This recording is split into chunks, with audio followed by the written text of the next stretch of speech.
las cerraduras y desarmadas sobre la arena caliente. Ensayadas de nuevo las palabras como jacintos tiernos en la boca. Cerradas todas las heridas de la sangre sin cauce. Fundidas las armas y los bordes del odio. Abiertas las fronteras del humo y del asfalto. Unidas todas las manos de pájaro en un vuelo. Sabrán de la plácida caricia de la paz.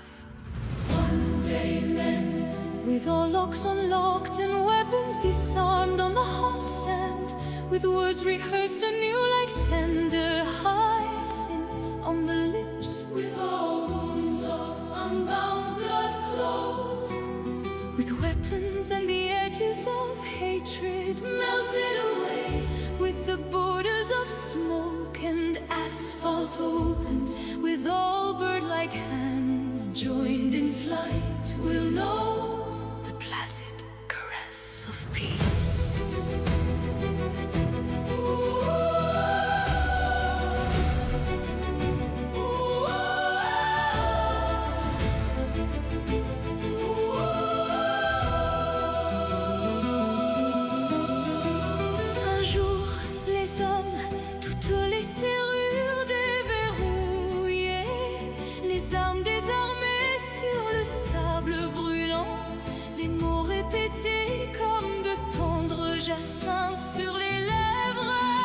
La paz se construye. Iniciamos aquí el segundo episodio de este espacio donde exploramos las ideas, los movimientos y las personas que a lo largo de la historia han apostado por una humanidad más justa y pacífica.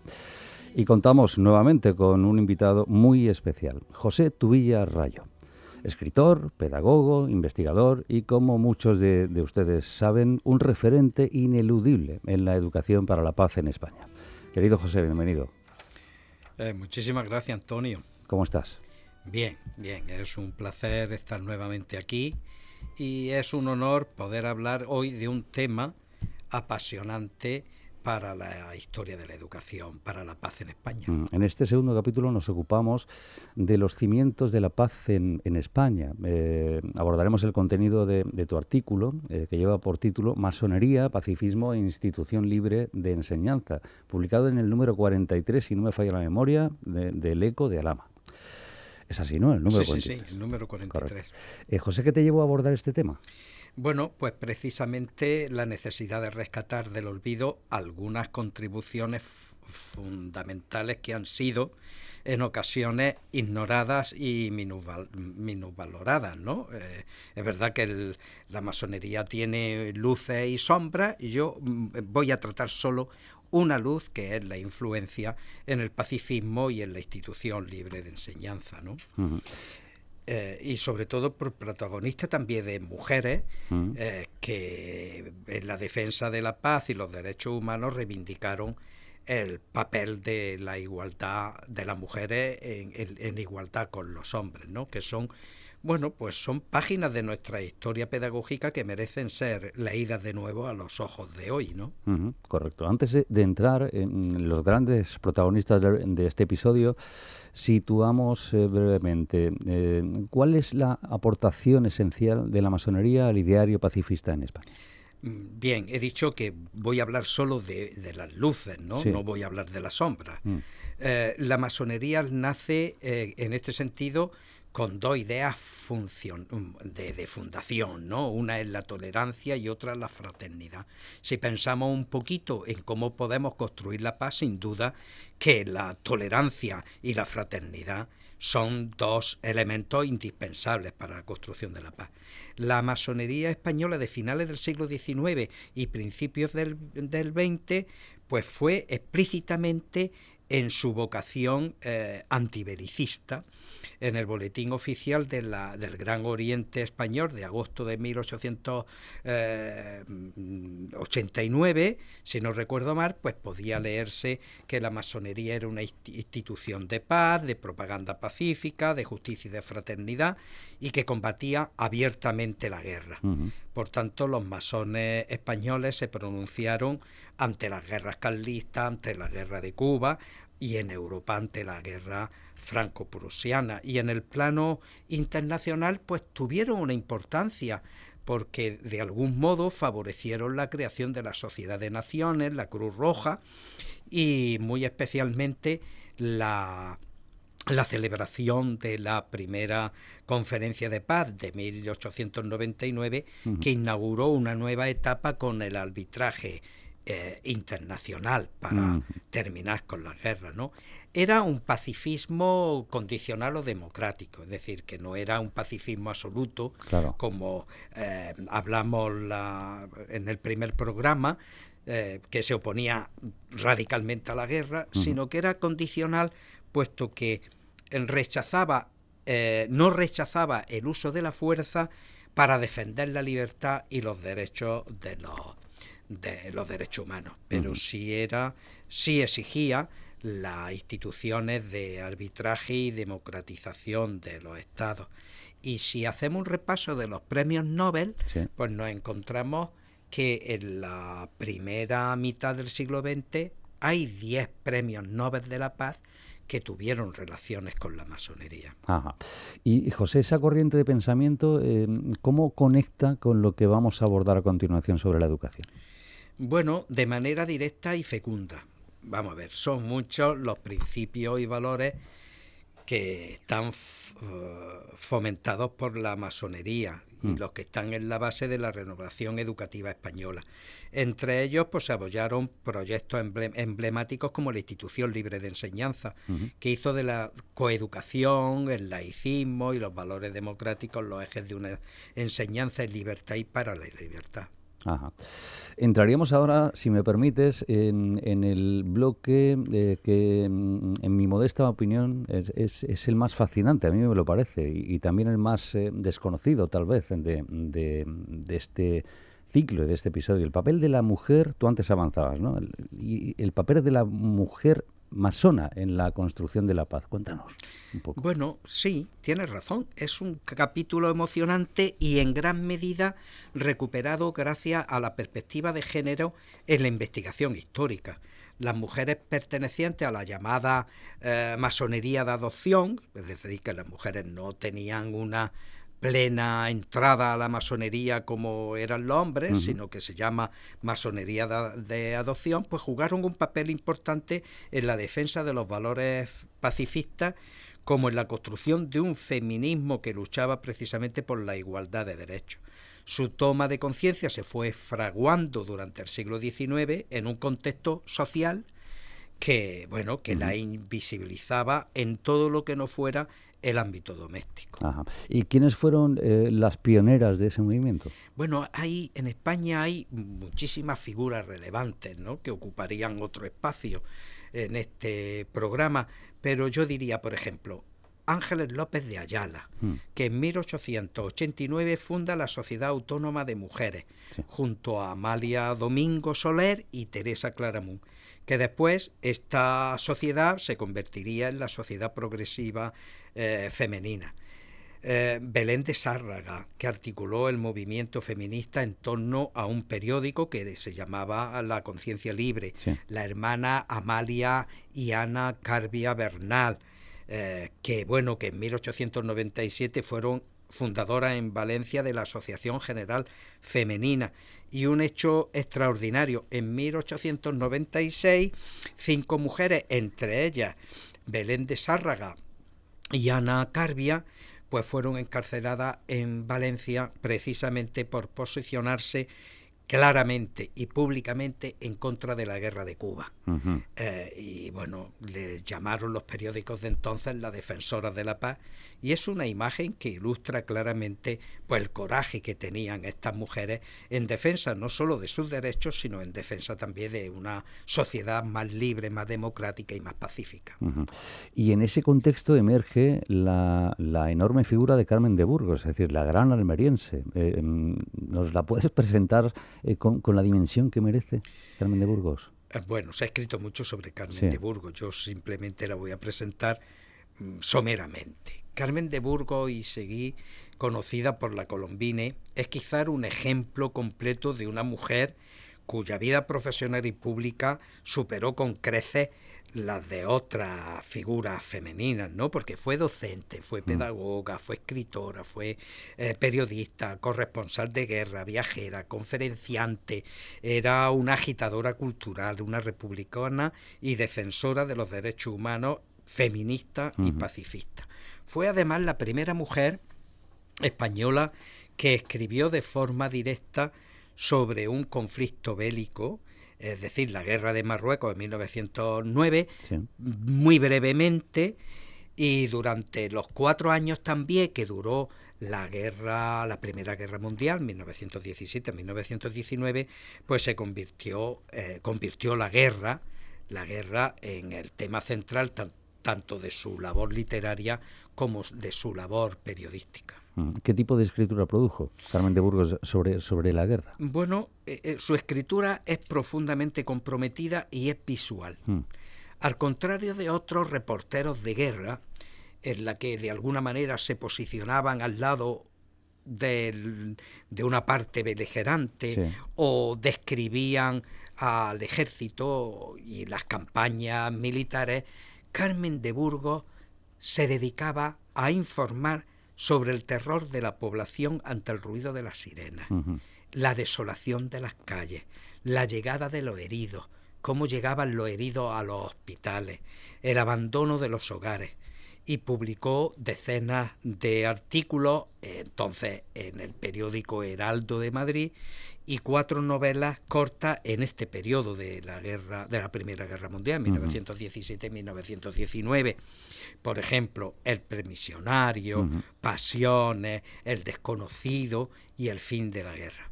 Y en su libro, La mujer moderna y sus derechos, pues escribió que la mujer cree que reducir al mínimo los enormes gastos de guerra y sustituirlos por obras de vida era o debía de ser la misión más grande de la humanidad. Es decir, un feminismo profundamente pacifista. Exactamente, sí. Y luego... Exactamente. Sí. Exactamente, Antonio, porque en 1920 fundó la Cruzada de Mujeres Españolas, trabajando principalmente por el sufragio femenino y por la paz. Como señala la investigadora Cristina de Pedro, Carmen de Burgos reivindicaba obstinadamente el nuevo papel de las mujeres en la construcción de un mundo emergente tras la Primera Guerra Mundial y justificaba su presencia en las nuevas estructuras de poder como garantía precisamente para el mantenimiento de la paz. Es decir, como tú has dicho, Antonio, era una mujer que unía feminismo y pacifismo de forma indisoluble. Y humanismo. Y humanismo, sí. También. Y bueno, otro nombre, Clara Campoamor, otra figura clave. Sí, Clara Campoamor es en nuestra historia el símbolo de acceso de las mujeres españolas a la ciudadanía plena, porque, como bien recordarán los oyentes, el 1 de octubre de 1931, como diputada madrileña, pronunció en el Congreso un discurso decisivo que logró el reconocimiento del voto femenino. Pero junto a su vocación feminista hay que destacar también su fervor pacifista. A inicios de 1930 participó en la fundación de la Liga Femenina Española por la Paz, que estaba vinculada a nivel internacional con una Liga Internacional de Mujeres por la Paz y la Libertad. Y recordemos también que en 1932, ante el Congreso, defendió el desarme total de España y la práctica eliminación del gasto militar. Recordemos que en 1931 la Constitución republicana, en su artículo 6, renunciaba a la guerra. Y así tomaba un poco todas las ideas y las propuestas de la Sociedad de Naciones, que surge precisamente después de la Primera Guerra Mundial. Y lo que de alguna manera es anecdótico, pero muy importante, es que Clara de Campoamor increpó entonces a la bancada socialista diciéndoles que votaban aumentos militares que no servirían para ninguna guerra y que traicionaban sus criterios y que tiraban millones de pesetas que podrían destinarse a la educación, a la salud y a las necesidades de las personas. Es que fíjense que dos ejemplos, Carmen de Burgos, Clara Campoamor, dos mujeres extraordinarias que desde Almería y también desde Madrid pusieron su vida al servicio de la paz. Sí, pero no estaban solas. Son las figuras más relevantes. Sí. Pero no estaban solas. Rosario de Acuña, Teresa Claramunt, que ya anteriormente la hemos mencionado, Clotilde Cerdá, Sofía Pérez Casanova, que también fue periodista, y las hermanas Carbia, que también la hemos nombrado. Todas ellas eran feministas de todas las épocas y trabajaron dentro y fuera de su ámbito normales para la construcción de una sociedad más igualitaria y pacífica. La revista Redención, por ejemplo, que estaba impulsada por las hermanas Carbia, pues fue un cauce de intercambio con mujeres de toda Europa y América Latina, y defendiendo entonces pues el sufragio femenino, la laicidad y el feminismo. Y Valencia por aquella época pues se convirtió en el centro de esa movilización feminista, no solamente de España, sino que tenía vínculos, intercambio y comunicaciones con otras feministas y pacifistas en toda Europa, como he dicho, y en América Latina. Llegamos en este punto al segmento que, en cierto modo, sería el corazón histórico y pedagógico del programa, es decir, la institución libre de enseñanza. Y te pregunto, ¿por qué la institución libre de enseñanza es el germen de la educación para la paz en España? Bueno, Antonio, porque en ella confluyen de manera extraordinariamente fértil tres tradiciones que hasta entonces habían discurrido por cauces separados. Uno, el pensamiento krausista de raíz filosófica alemana. Dos, la ética masónica centrada en la fraternidad universal. Y tres, el movimiento internacional de la Escuela Nueva.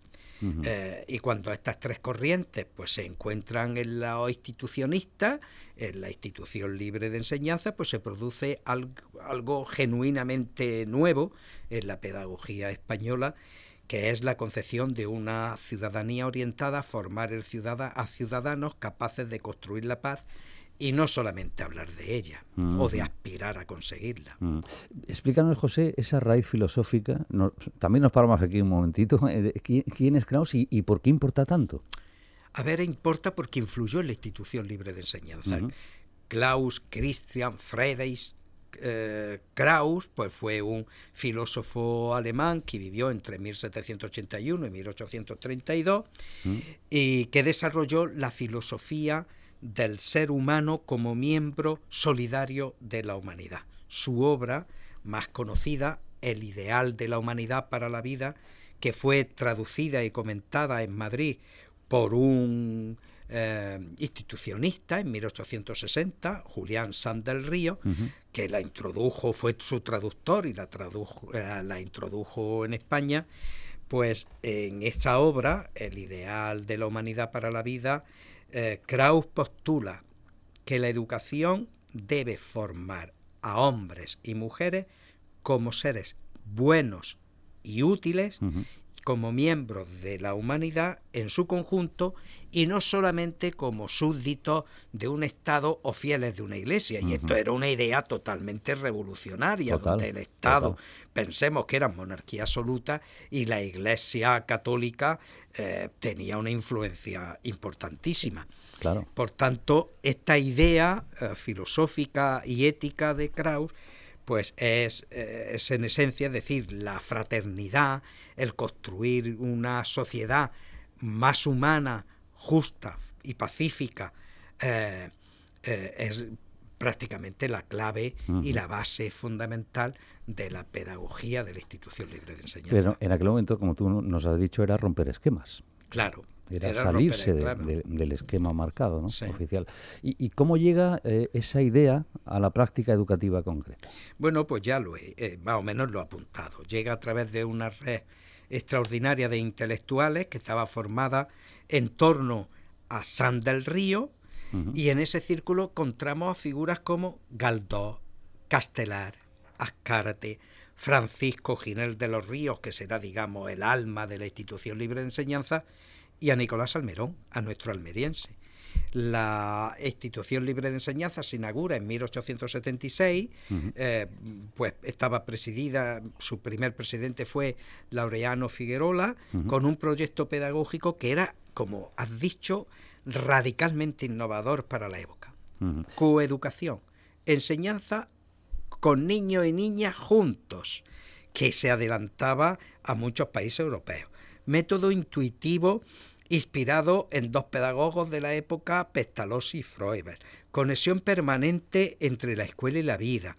Libertad de cátedra, supresión de los exámenes memorísticos y una concepción del ser humano que integra la moral, la solidaridad y el amor por la naturaleza. Y fruto de este trabajo conjunto entre los institucionalistas y su influencia en los políticos liberales, pues surgieron, junto a la Institución Libre de Enseñanza, surgieron el Museo Pedagógico de 1882, la Cátedra de Pedagogía de la Universidad Central en 1904, la Escuela Superior de Magisterio en 1909 y la decisiva Junta de Ampliación de Estudios de 1907, que más tarde en otros programas podemos hablar de la importancia que tuvo esta Junta para, y sobre todo los profesores pensionistas que viajaron a Europa como una especie de Erasmus de la época, y trajeron muchas ideas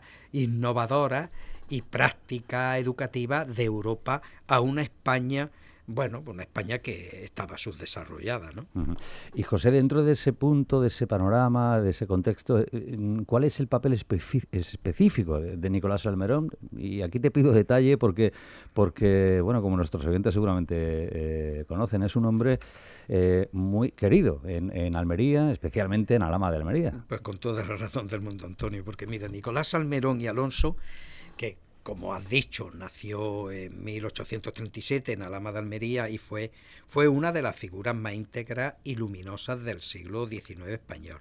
Era krausista convencido, filósofo, político y educador, y llegó a ser el tercer presidente de la República Española y protagonizó un gesto, al renunciar a la presidencia, un gesto de honradez política rarísima en aquella época y también en nuestros días, ¿no? Fuera de lo común. Fuera de lo común. Total. ¿Y cuál fue su contribución concreta a la educación? Bueno, anterior a la propia creación de la Institución Libre de Enseñanza, y en cierto modo su semilla, en 1866 Salmerón funda en Madrid el Colegio Internacional.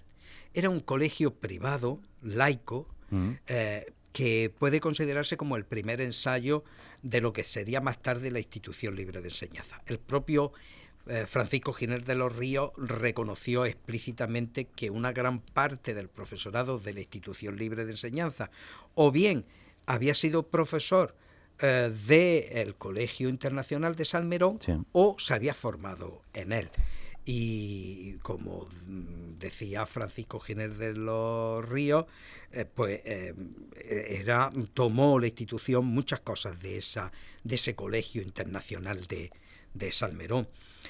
Salmerón lo que hizo para ese Colegio Internacional es que elaboró su reglamento interior y además echó las bases de un establecimiento docente distinto a la enseñanza y a la instrucción que se daba en España, en la que podían adquirirse bajo una dirección racional y metódica todos los conocimientos de los primeros periodos de la enseñanza, especialmente de las capas más necesitadas, ¿no?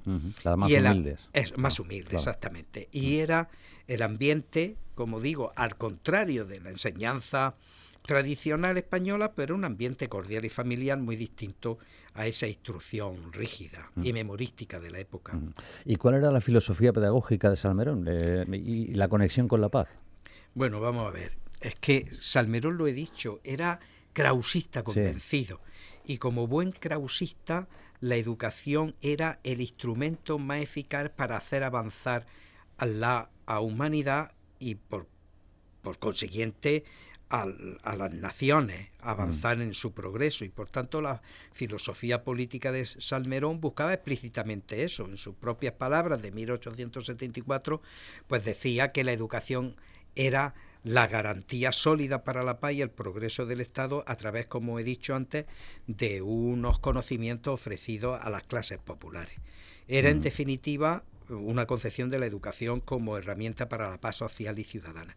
Y si me permite, voy a leer una frase del historiador Fernando Martínez en un trabajo incluido en la colección Eirene del Instituto Paz y Conflicto de la Universidad de Granada, que decía que Salmerón fue un hombre que creyó profundamente en la política como principio rector de la convivencia democrática, entendió la libertad como no dominación, cultivó las virtudes cívicas y buscó superar la lucha de clases mediante procedimientos pacíficos. En palabras de hoy, según Fernando Martínez, pues es un hombre de paz. Y aunque no perteneció formalmente a la masonería, sí estuvo influenciado por Krauss y participó en todas las ideas de los institucionalistas, pero pues sí participó, por ejemplo, en la Fiesta de la Paz de 1906. Ajá. Nos ocupamos ahora, con tu permiso, José, de Francisco Giner de los Ríos, el gran director de la institución de libre enseñanza. Es decir, ¿qué legado dejó en relación con la paz, en tu opinión? Es verdad que podíamos hablar de... Estamos obligados a hablar de Salmerón, pero no podemos olvidar la figura de Francisco Giner de los Ríos, que vivió entre 1839 y 1915. ¿Y por qué? Porque es la figura central de la institución libre de enseñanza. Fue el más decisivo valedor e introductor de la estética de Krauss en España, y dedicó toda su vida a poner en práctica una pedagogía transformadora. Giner era categórico. La esclavitud, la pena de muerte, las guerras eran los males debidos al imperfecto desarrollo histórico de la sociedad, que irían apagándose, desvaneciéndose a medida que progresara el nivel cultural y de la civilización de la humanidad.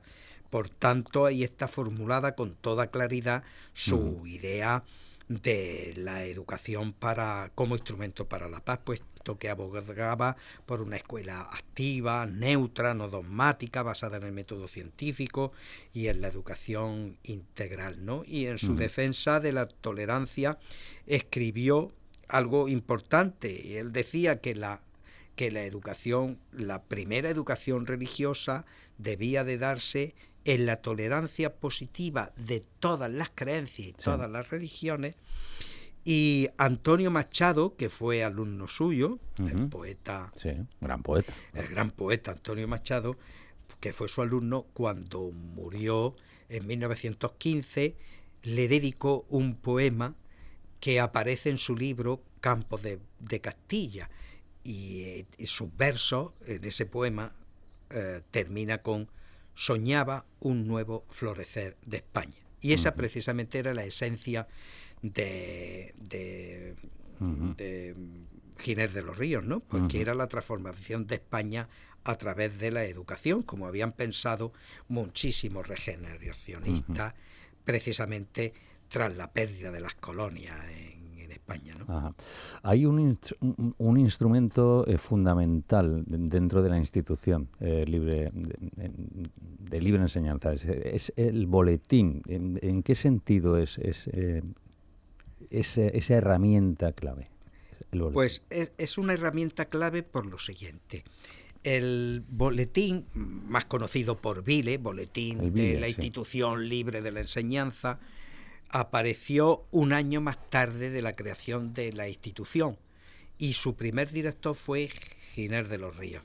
Fue la revista educativa y científica, filosófica, cultural, en definitiva, más importante de España en el último cuarto de siglo del siglo XX, por su valor, porque difundían ideas filosóficas, pacifistas, científicas, culturales, pedagógicas, y por tanto, como señala un investigador, Eugenio Otero Hurtaza, pues su trabajo fundamental que ha hecho un trabajo fundamental sobre el boletín y la educación para la paz, considera que los institucionalistas fueron los primeros pacifistas en España. Y de hecho la institución de libre enseñanza introdujo en España las grandes corrientes pedagógicas internacionales. ¿Cuáles fueron las más destacadas para la educación para la paz? Pues mira, yo diría 4 nombres, fueron muchas más, pero 4 nombres fundamentales para la educación, para el desarrollo posterior de la educación para la paz en España. Uno fue de Crowley, que era un pedagogo belga cuyas experiencias nucleadas en los centros de interés fueron conocidas por los maestros pensionados precisamente por la Junta de Ampliación de Estudios, que viajaban a Europa y se traían la experiencia. Y tuvieron la idea de Crowley, tuvieron un amplio desarrollo en 1900, un amplio repercusión en 1921 en la escuela española. Sí.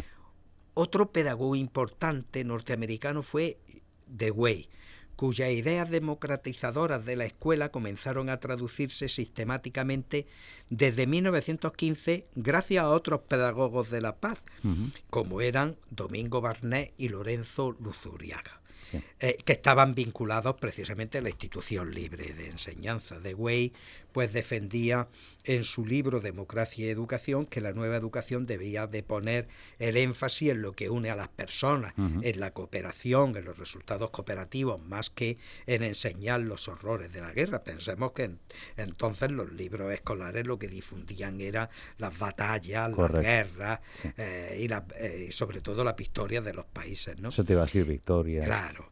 Y otro pacifista ruso, que lo conocemos que por la Guerra y Paz, pero que era un no violento y era pedagogo también, aparte de ser un importante escritor ruso, León Tolstoy, pues tenía una visión de la educación libre y no violenta, ¿no?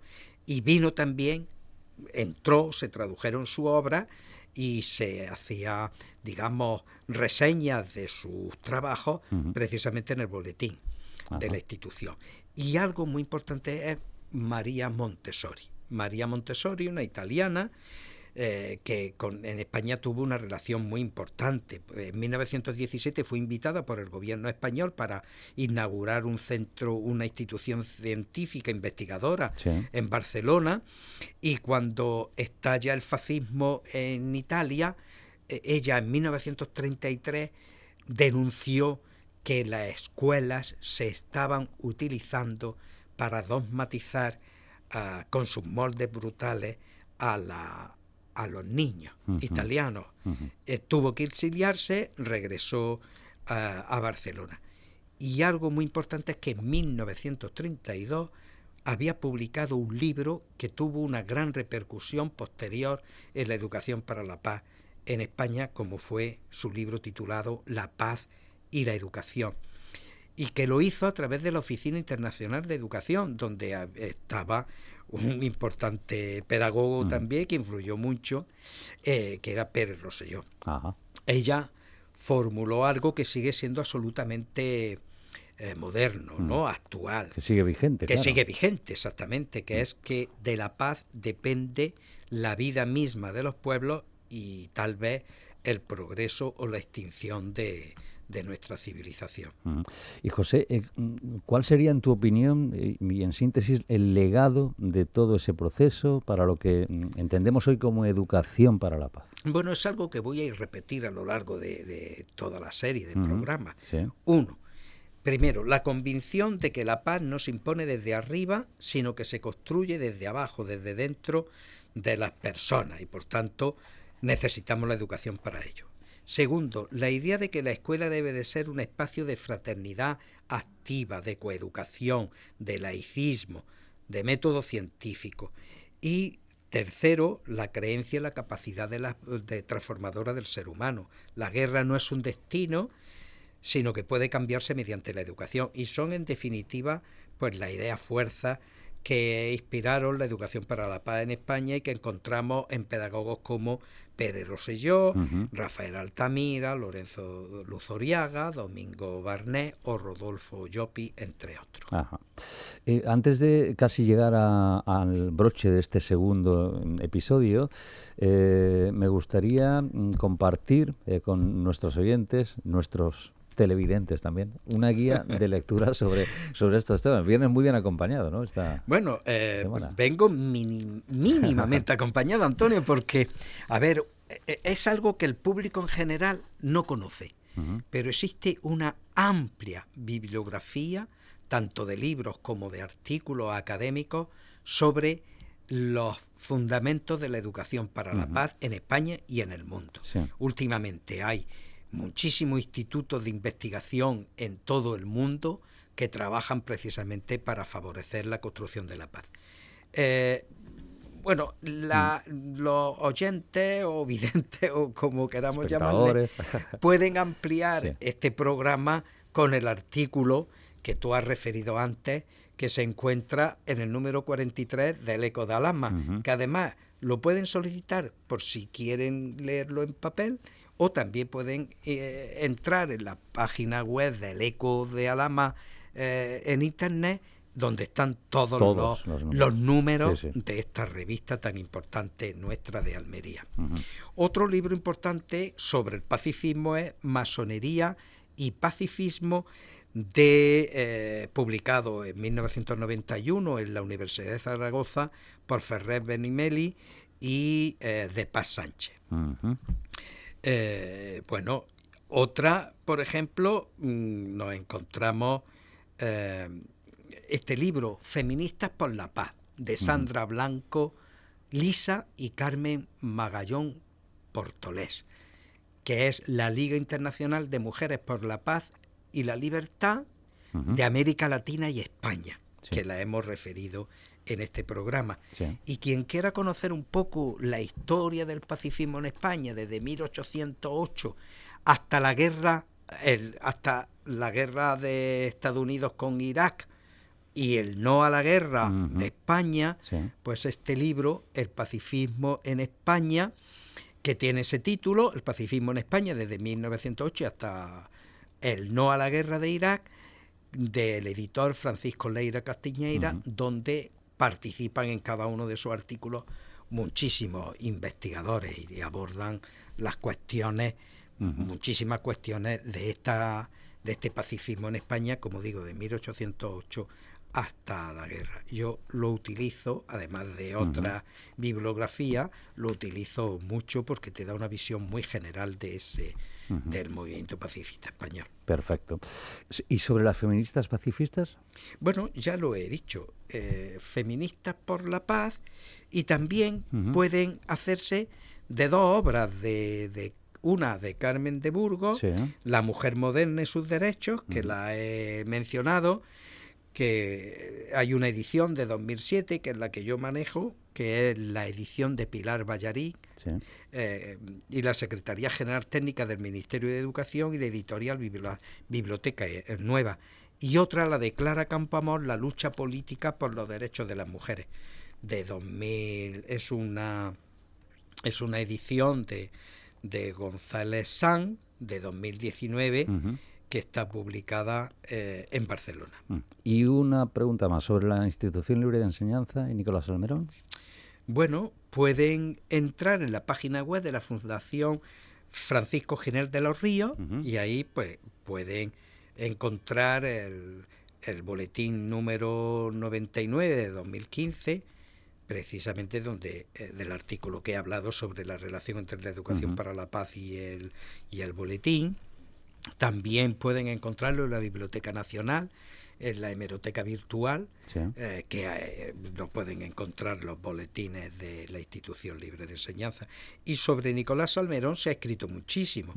El Instituto de Estudios Almerienses publicó en 2003 Nicolás Salmerón y Alonso, que era una exposición de la Diputación de Almería desde 1837 a 1908, que es muy importante. O, el boletín también de Instituto de Estudios Almerienses, Letras de 1987, el número 7, que habla de Nicolás Salmerón, fundador y director del Colegio Internacional, que fue el ensayo, como hemos mencionado, de la institución libre de enseñanza. Y casi como broche de este segundo episodio, ¿qué mensaje te gustaría dejar a nuestros oyentes? Es algo que, como he dicho, voy a repetir constantemente.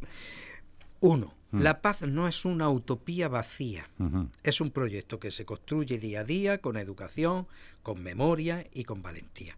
Y que España tiene una tradición pedagógica y humanista extraordinaria, encarnada en mujeres y hombres que apostaron por un mundo mucho más justo a un coste personal, porque algunos perdieron la vida, otros se exiliaron, otros fueron encarcelados. Rescatar, por tanto, la memoria es un acto de justicia y sobre todo es un acto de esperanza. Y voy a recobrar un poco las palabras de Carmen de Burgos, sí, porque decía: cuanto más consciente es la mujer, más enemiga de la guerra es la mujer.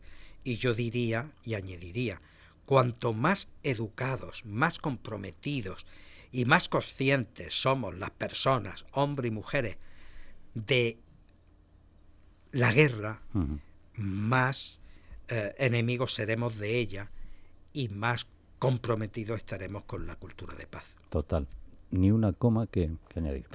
Segundo episodio, extraordinario, historia, pedagogía, humanidad y todo un lujo, un privilegio contar con José Tubilla Rayo, tenerte con nosotros y seguiremos naturalmente de cara al tercer episodio próximamente.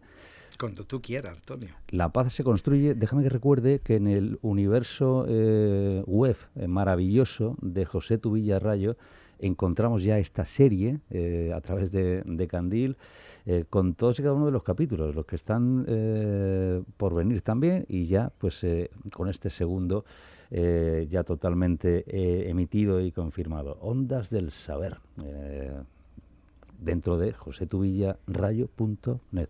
José, lo dicho, un abrazo enorme y hasta la próxima. Igualmente, Antonio, un abrazo pero enorme, enorme.